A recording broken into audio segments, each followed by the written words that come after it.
subhanallah ya, hari Ahad orang barangkali ada yang bertamasya, ada yang liburan dan sebagainya, antum memilih untuk mendekat kepada Allah Subhanahu wa taala. Allah berjanji di dalam Al-Qur'an, siapapun yang beramal soleh ya, orang yang beramal soleh, laki-laki ataupun perempuan ya, selama dilakukan karena Allah, fala yuhyiyannahu hayatan thayyibah, maka Allah akan merubah kehidupannya menjadi lebih baik lagi. Oke. Dan ciri pertama kebaikan yang menjadi nilai kebaikan di mata Allah dan Rasulnya, ternyata bukan meningkatnya harta, perhatikan ya, bukan meningkatnya harta, bukan bertambahnya kedudukan, Pak, tapi ciri pertamanya disebutkan oleh Nabi, may yuridillahu bihi khaira yufaqihuhu fiddin. Siapa yang diinginkan oleh Allah untuk berubah menjadi orang yang lebih baik dalam pandangan Allah dan Rasulnya, ciri pertamanya yufaqihuhu fiddin, maka Allah akan pahamkan dia mengenai urusan agamanya. Allah akan berikan dorongan, dimotivasi agar dia mau belajar tentang urusan agamanya. Subhanallah. Jadi kalau misalnya antum ini para ayah ya, bisa bertambah harta, itu belum tentu baik kalau kita jauh dari Allah. Bertambah meningkat kedudukan, ibu punya suami ya, promosi jabatan suaminya, meningkat kedudukannya, tapi semakin jauh dari Allah. Salatnya tertinggalkan, tidak konsisten lagi ibadahnya, baik ya, Jumatnya jadi terlambat, itu belum tentu tanda kebaikan. Tapi ketika Allah menginginkan seorang jadi baik, dipahamkan dia mengenai urusan agamanya. Dia paham yang halal dan yang haram. Dia mengerti yang sunnah dengan yang bid'ah. Dia mengerti apa yang harus dikerjakan, apa yang harus ditinggalkan. Dengan itu dia tinggalkan yang haram, dia kerjakan yang baik. Orang seperti ini kata Allah, sekalipun dia meninggalkan yang menguntungkan dalam urusan dunia, antum bekerja ada hal banyak ribanya, mendapatkan pekerjaan lain, pindah dengan pekerjaan itu lebih dekat dengan Allah, maka Allah akan berikan janjinya, diganti oleh Allah dengan yang lebih baik lagi ya. Bahkan kalau berhijrah betul-betul kuat niatnya, subhanallah. Bapak misalnya Pak punya pekerjaan ya, di kantor gajinya misalnya sebulan 10 juta, tapi sholatnya terlambat. Dengan sebulan gajinya 1 juta, tapi sholatnya lancar, pilih yang mana? Saya tahu akan pilih 10 juta sholat lancar gitu ya. Cuma dua aja pilihannya. Baik ya. Orang yang masih belum ada pancaran rahmat Allah, dia akan kejar dunia 10 juta, yang penting masih bisa sholat ya. Tapi orang-orang yang mendapatkan bimbingan Allah, subhanallah, dia pindah hijrah. Perhatikan ketika dia berhijrah, diberikan jaminan oleh Allah, surah keempat An-Nisa ayat yang ke-100. Wa may yuhajir fi sabilillah yajid lahu fil ardi muraghaman katsira wa sa'ah.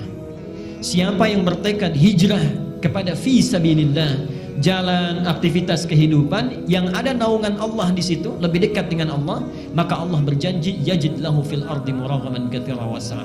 Harta yang dia anggap rugi, Allah akan ganti dengan yang lebih banyak. Dan kehidupannya akan lapang tanpa masalah.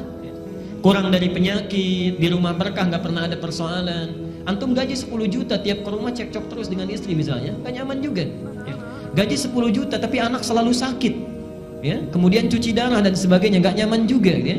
Tapi Allah bebaskan dari segala hal yang bisa mengurangi dalam kenikmatan hidup kita. Nah, yang terakhir, ini sebagai motivasi juga, tidak cukup sampai di situ, itu baru dunia. Baru dunia. Jadi bayangkan menuntut ilmu itu, ketika kita jalani dengan baik, kata Rasulullah, ini pertanda kebaikan. Yang kedua itu baru dunia. Lihat akhiratnya, lihat akhiratnya. Langsung disebutkan di 4 kitab hadis utama. Al-Bukhari kita temukan, baiknya di Adabul Mufrad nomor hadis 746. Muslim kita temukan, Sahih Muslim nomor hadis 1389. Di At-Tirmidzi Al-Jami' As-Sahih ya, Al-Jami' As-Sahih atau Sunan At-Tirmidzi nomor hadis 2682. Dan yang terakhir di Ibnu Majah, ini yang paling lengkap, nomor hadis 219. Perhatikan kalimatnya. Man salaka tariqan yaltamisu fihi ilman sahhalallahu lahu tariqan ilal jannah. Subhanallah. Siapa yang menyiapkan dirinya berangkat dari tempat dia tinggal menuju satu tempat untuk belajar dari sebagian tuntunan agamanya, sekalipun hanya sedikit saja, maka Allah akan ringankan, mudahkan langkahnya menuju surga. Sahhalallahu lahu tariqan ilal jannah. Ibu dan bapak sekalian, saya tidak henti-hentinya mengingatkan, hadis ini diambil oleh seseorang yang menempuh jalan dari Madinah ke Syam. Syam di Syria, yang jaraknya kalau pakai bis itu sehari semalam. Ini beliau berjalan, tadinya pakai kendaraan, dalam riwayat disebutkan unta, tengah jalan berjalan kaki. Bayangkan, jalan kaki dari Madinah sampai dengan Syria hanya untuk mendapatkan satu hadis ini saja. Sampai di tempat yang dituju, ditanya oleh sahibul hadisnya, yang punya hadis, "Indaka haja ukhra?" Anda tidak punya keperluan lain? Apa jawabannya? La faqat uridul hadith. Tidak, saya hanya menginginkan satu hadis yang saya dengar orang lain tidak memilikinya kecuali Anda saja. Jalan kaki hanya untuk mendapatkan hadis. Disebutkanlah hadis yang tadi. Kalau orang dulu bisa jalan kaki untuk dapat satu hadis saja, antum oleh Allah diberikan fasilitasnya, ada kendaraannya, ada yang punya sepeda, ada yang punya motor, ada yang punya mobil, masjidnya bahkan dihadirkan dekat di samping kita, keadaannya bagus, ada AC-nya kalau di luar panas, ada hangat karpetnya kalau di luar dingin, ya nikmat keberadaannya. Kalau dengan seperti itu belum juga termotivasi untuk sekedar mengikuti satu takdim, maka dengan cara apa lagi Allah mesti menjadikan kita orang baik? Dan itu akan ditanya.